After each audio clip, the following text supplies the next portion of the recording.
Captain Elijah Brooks, age of 38, exited the lead Humvee as the convoy paused for refueling. 5 trucks, 50 soldiers.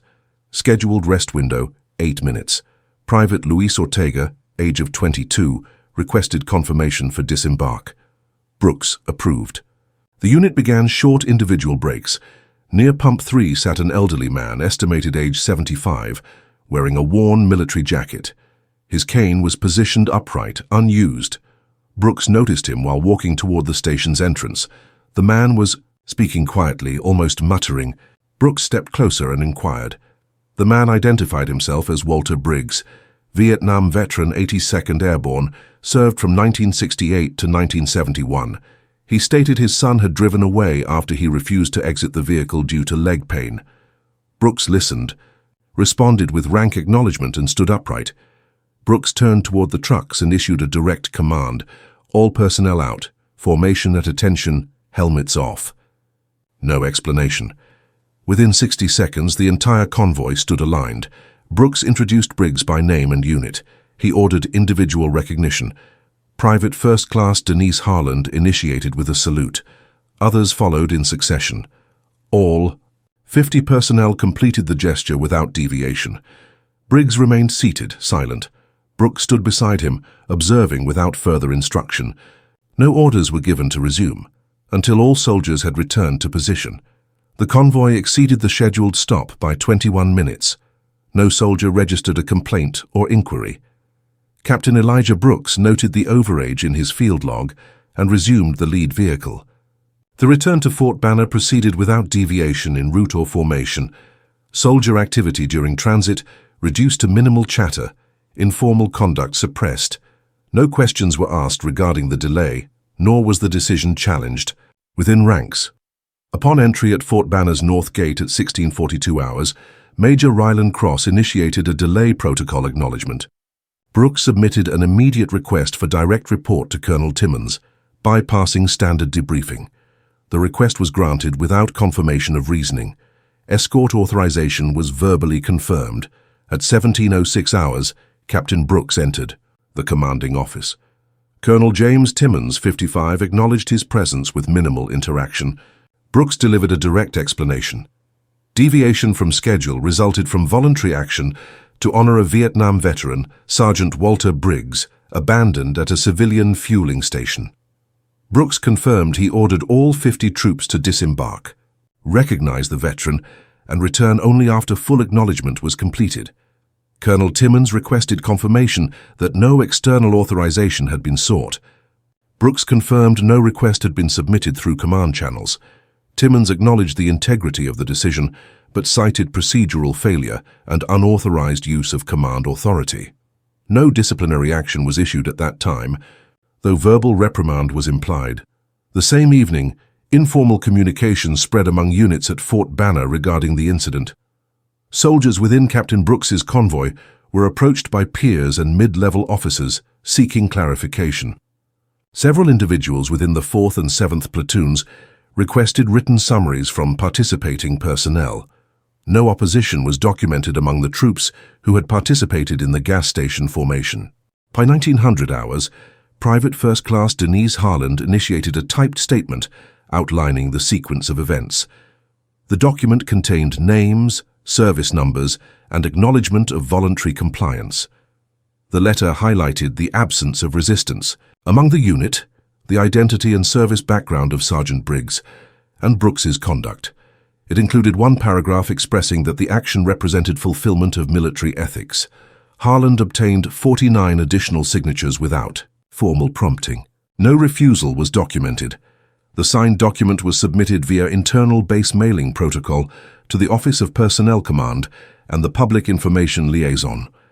A digital copy was uploaded to the Fort Banner internal comms board by Private Ortega using an approved device. The document was viewed by multiple personnel within 3 hours. A base civilian contractor from logistics viewed the letter and shared its content externally with a contact in the defense journalism space. The contact forwarded the content to Ironheart Dispatch, a niche military news publication with veteran readership. By 2338 hours, the article titled "Gas Station Salute" was live on the Ironheart Dispatch homepage. The article was cross-posted to 3 military-affiliated forums and 1 public Facebook page for retired service members. The story began circulation among both serving personnel and veteran networks. The following morning, 2 national news outlets included the story in early coverage. The original post had been shared 9,000 times. Comments from military retirees, Gold Star families, and former commanders trended positively. A retired colonel publicly stated on record that the gesture reinstated meaning to the word service. At IPU, 1935, Base Command received 43 emails referencing the article. By 1100, the story reached Fort Banner administration. An internal meeting was held to address visibility, potential fallout, and course of action. Captain Brooks was advised via email that a temporary review was being initiated regarding command discretion in field situations outside combat zones. No suspension was yet imposed. At 0600 hours, Captain Elijah Brooks received a digital memorandum from Fort Banner administration citing unauthorized deviation from logistics protocol. The communication referenced the incident on Route 16, classified as an unapproved halt, exceeding scheduled duration, compromising convoy timing. The memo was marked as a formal notification of review pending preliminary inquiry. Brooks acknowledged receipt via secure line and logged confirmation within 12 minutes. Following the issuance, standard unit breakfast formations took place at the East Mess. Entry by Brooks prompted paused conversations among seated personnel. Lieutenant Sarah Kim made initial approach and relayed verbal observation that upper command units were evaluating disciplinary measures with the intent to re-establish procedural clarity. No official orders were relayed through her, only informal awareness. Mid-morning, operations officers reviewed the convoy's GPS timestamp and physical logbooks for inconsistencies. Brooks's entry aligned with vehicle log sheets. No material discrepancy was found. A second memo was distributed internally across chain-of-command leadership forums with the intent to assess precedent, citing Section 3, Article 18b of non-combat convoy directives. The clause, while rarely referenced, mandates protocol compliance unless exception is approved in real time by Field HQ. At 1420 hours, Colonel James Timmons scheduled a closed-door session with Captain Brooks. The meeting proceeded without legal counsel or third-party observer. The colonel reviewed Brooks's decision, referencing logistics obligations, delay, consequences, and operational consistency expectations. Brooks reiterated the identification of the veteran and the rationale for halting operations. Timmons restated breach of command process and indicated public visibility was no substitute for adherence. Verbal communication escalated during the session. Colonel Timmons issued a direct citation of insubordination by discretionary command. Brooks responded with affirmation of unit cohesion, lack of safety compromise, and maintenance of discipline throughout. Colonel Timmons issued a 48-hour administrative suspension pending inquiry panel review. Suspension was recorded under standard command deviation protocol, not classified as punitive but procedural. Unit response began immediately following internal circulation of the suspension. Word traveled to support staff, NCOs, and enlisted personnel across Fort Banner's training zones. Initial comments surfaced in supply lines, transport depots, and medical rotation units. A portion of senior staff privately expressed disapproval of disciplinary action. Others labeled the decision as necessary to reinforce system accountability.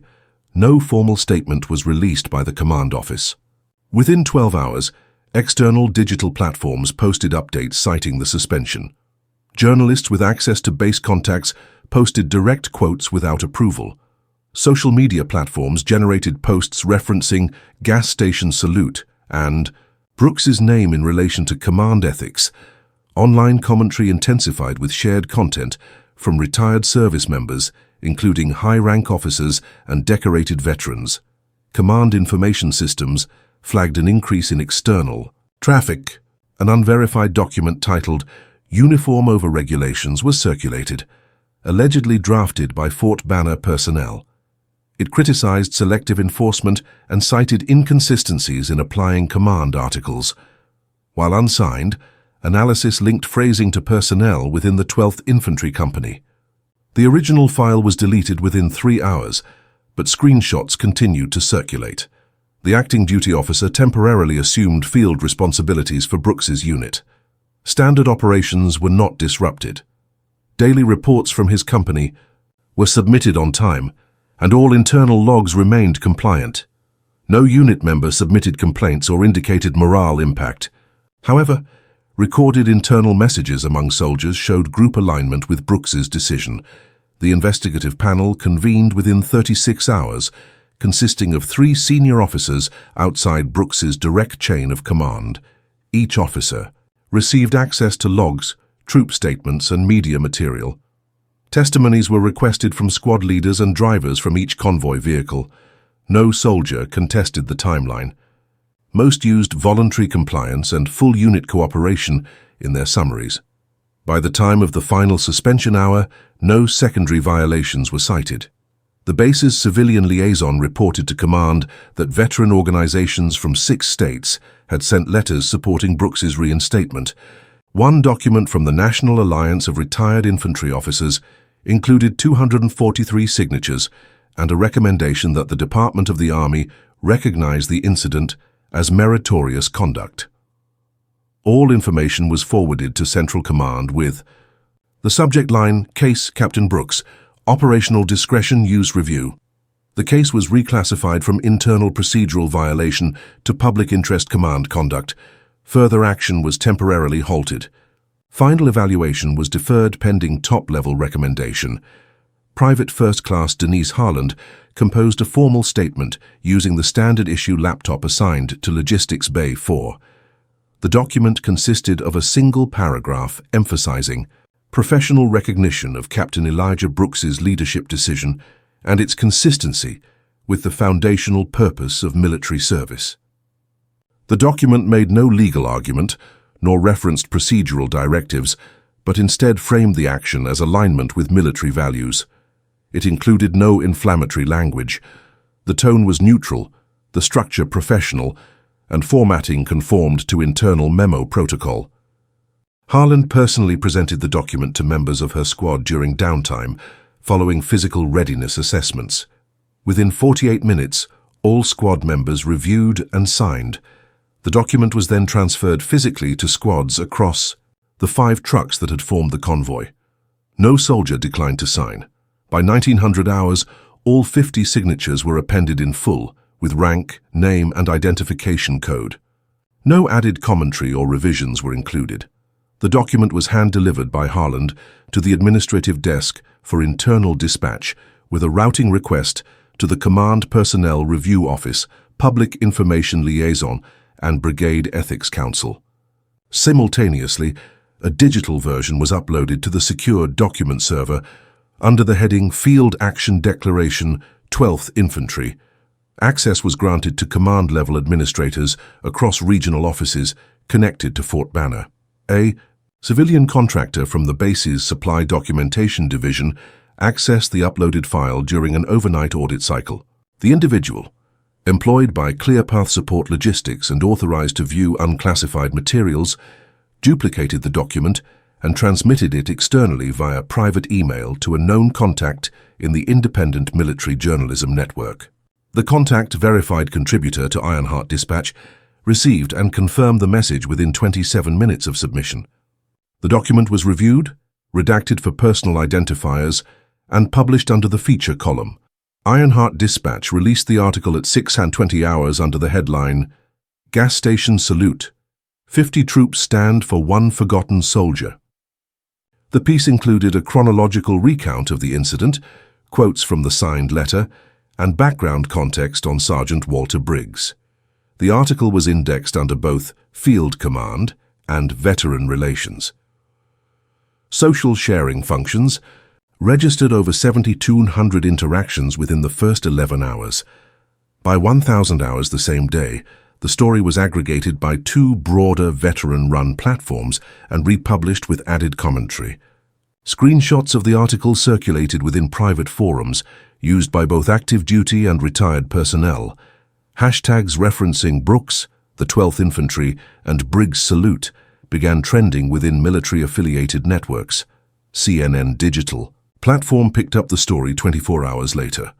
The headline replicated core phrasing, but appended with the line, "The moment that challenged chain of command." The article embedded the original Ironheart Dispatch source and added background. On the disciplinary review of Captain Brooks, a representative from the Army's Public Affairs Office declined to comment, but acknowledged receipt of multiple press inquiries. Public response escalated. The Base Command Center logged over 140 direct emails referencing the incident. 78% originated from retired military personnel or families. Formal statements were submitted by 8 veteran organizations, including chapters of the VFW, American Legion, and the National Coalition of Deployed Families. One message came from a 3-star retired general who referenced the incident as service before system. Media outlets contacted the Fort Banner press liaison 32 times within 36 hours. On the civilian side, a GoFundMe was launched by a volunteer from the Route 16 VFW chapter in the name of Sergeant Walter Briggs. The campaign launched with a goal of $10,000 for basic care and mobility support. Within 18 hours, the amount raised exceeded $65,000. By the 72-hour mark, the figure passed $230,000. Contributors included civilians, enlisted personnel, and at least 5 former commanding officers. The funds were verified, and the account was secured under legal trusteeship in Sergeant Briggs's name. Members of the local VFW chapter coordinated an in-person visit to the location where Briggs had been found. The veteran was provided with a new wheelchair, replacement military ID, clothing essentials, and was connected with regional VA services. A video of Briggs being saluted by the VFW unit was posted online, viewed 3.2 million times, and reshared by multiple official military branches' pages. Commentary emerged across national platforms. A retired Major General posted on X, "Captain Brooks enforced something stronger than policy. He enforced dignity." The post was shared over 17,000 times in less than a day. No official correction or rebuttal was issued by Army Public Affairs. Following the surge, 4 internal memoranda were exchanged among regional leadership, addressing media policy and discretionary command decisions in domestic, non-combat scenarios. The incident was labeled as a high-profile sensitivity case in briefing materials prepared for senior leadership.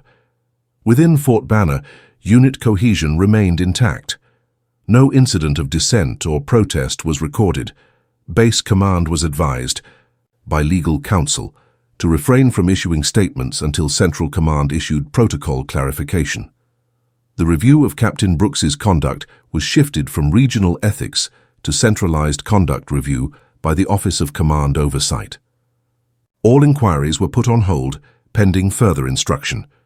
Internal acknowledgement of growing public support was documented in the final administrative note for the day.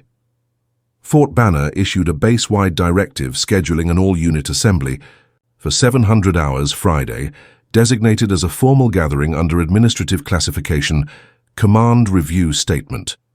All personnel were notified through official base communication channels.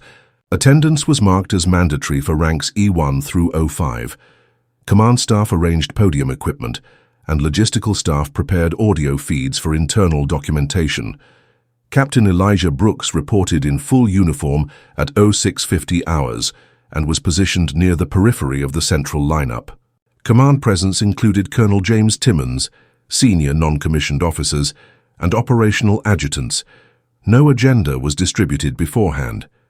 The base press liaison remained present, and civilian compliance observers from public affairs. Command was stationed on site under silent order. At 0703 hours, Colonel Timmons initiated address. He opened with reference to service longevity, followed by a chronological outline of the incident under review. The colonel acknowledged that Captain Brooks had acted outside of defined field logistics protocol and stated that the action constituted a breach of the convoy schedule and training mandate. He further remarked on Brooks's independent judgment and its ramifications regarding perception of order within a chain of command structure.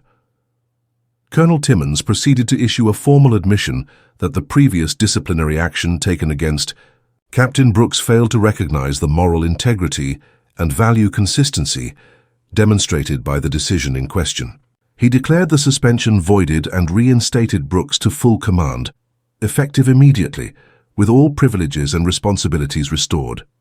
The declaration was recorded on video and transmitted to command oversight at 0736 hours. Timmins then introduced a new base-level ceremonial directive. The order mandated the establishment of an annual recognition event under the title Briggs Salute, named in reference to Sergeant Walter Briggs. The event would be observed on June 14th each year, designated as a non-operational training day. Its purpose was outlined as formal tribute to under-recognized veterans who had served honorably without institutional or familial acknowledgement. The order was approved under command privilege and registered under Base Tradition Code BX 117, authorizing discretionary ceremonial actions by the Commandant. Implementation responsibilities were assigned to the Public Engagement Office and Event Operations Branch. The command acknowledged community partnerships would be included for funding, planning, and veteran outreach. Following the declaration, Captain Brooks was summoned to the front. He issued a short statement acknowledging the reinstatement and affirming his commitment to ethical field judgment within military doctrine. He confirmed that his actions were made within the framework of service identity rather than procedural protest. He made no reference to media, inquiry boards, or support statements. He concluded with a reaffirmation of unit commitment to the values represented by the uniform and personnel under command. Following the assembly, routine operations resumed.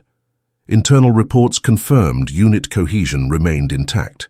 Soldiers resumed duties without protest, and Brooks resumed direct leadership of his company. Training logs for the day were submitted under standard headings, and all unit drills met compliance times. Command officers reviewed the status of field morale. No anomalies were recorded. An internal memo issued by the Office of Public Affairs listed the ceremony announcement under Positive Morale Events, noting it as the highest engagement item among all communications circulated that week. Retention. Officers noted an increase in voluntary extension inquiries from E3 to E5 rank personnel. The GoFundMe page for Sergeant Briggs surpassed $280,000 by the end of that week. Logistics for his transition to assisted care were managed through a joint partnership between regional VA coordinators and the local VFW. His case file was flagged as expedited and placed under direct review by the Department of Veterans Affairs Medical Advocacy Office. A permanent housing plan was approved within 4 business days. The Briggs Salute was formally listed in the annual DoD Morale Calendar as a regional tradition with potential for replication across domestic bases. Initial interest in replication came from Fort Lincoln and Fort Ridgeway, both submitting internal memos requesting template guidance for implementation. Social media coverage decreased in frequency by week's end, but remained steady within veteran networks. Multiple op-eds published in the Military Times, Defense Reform Weekly, and Command Ethics Review referenced the Brooks case as precedent for future command discretion evaluations. One article proposed codifying conditions for recognition-based halts in non-combat scenarios. A follow-up evaluation by Central Command Office of Conduct completed review without recommendation of formal reprimand. A statement issued to Base Command stated that Captain Brooks exercised judgment consistent with command maturity and character leadership, and in doing so, reinforced core institutional values in a non-combat environment. The report was archived as a professional discretion case, assigned classification CD21A. Final documentation closed the matter. Administratively, Brooks's service record retained the notation of temporary suspension, but was supplemented with an official amendment citing reinstatement with full honors. Sergeant Walter Briggs's name was entered into the Fort Banner Hall of Veteran Recognition. His file was digitized and marked Reinstated, Social Recognition Completed. Captain Brooks resumed standard operations. No additional proceedings followed. Command acknowledged the sequence as closed, with recommendations for procedural adjustment evaluations at the policy level, to be addressed in Q4 review cycle. No further actions were scheduled. The story concluded in command archives as a completed. File and subject, recognition response, case resolved.